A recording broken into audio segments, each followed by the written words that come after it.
Hello bachcho, let's read the question. H2S is passed through the solution in an acidic medium to precipitate the sulfide of group 2 cations, but in an alkaline medium to precipitate the sulfide of group 4 cations because option A, the sulfide of group 2 cations are more soluble than those of group 4 cations. Option B, the sulfide of group 2 cations have lower solubility product than those of group 4 cations. Option C. The sulfide of group 2 cations are soluble in acidic medium but those of group 4 cations are not.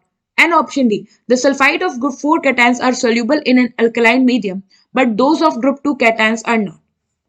So, question में हमें क्या बोला है कि जब हम H2S को पास करते हैं एसिडिक मीडियम में तो वो क्या करता है ग्रुप 2 के सल्फाइड को प्रेसिपिटेट कर देता है.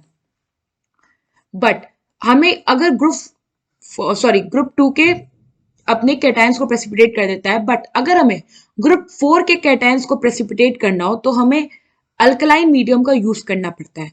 हमें बताना है कि इसका रीजन क्या होगा. तो बेसिकली होता क्या है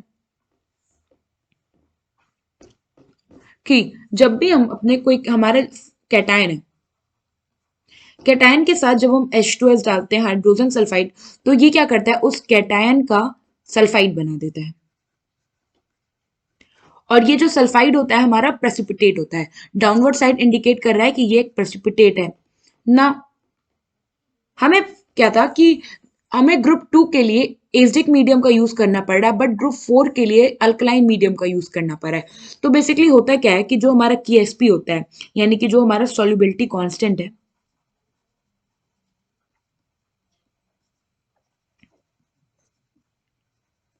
ये बेसिकली डिफाइन करता है कि जो हमारा कंपाउंड है उसकी सॉल्युबिलिटी कैसी है.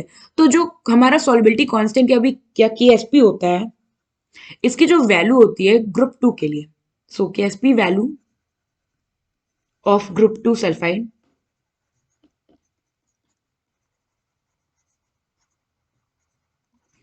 is quite low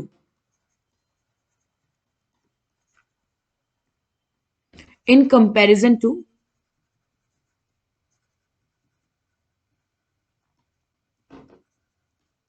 KSP solubility constant values of group 4 sulfide.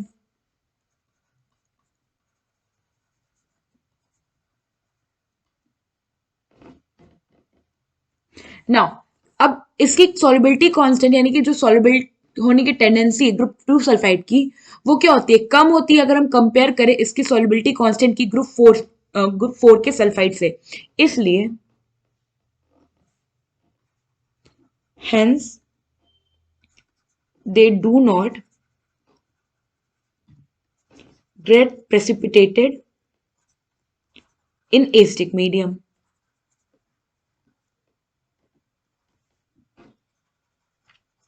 और एसिडिक मीडियम में क्या होता है कि जो हमारा ये सल्फर का एनायन होता है इसका जो कंसंट्रेशन होता है ये भी बहुत कम होता है.